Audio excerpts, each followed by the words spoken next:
You may have noticed in the last 3 weeks or so that Congress decided to spend about $1.5 trillion of your dollars. Anybody notice that?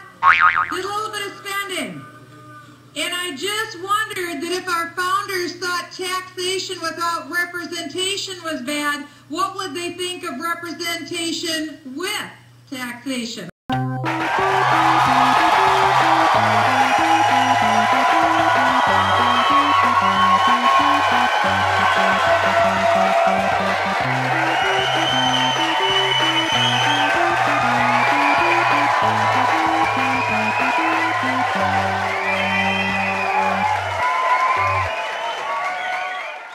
This is a historic day for our nation.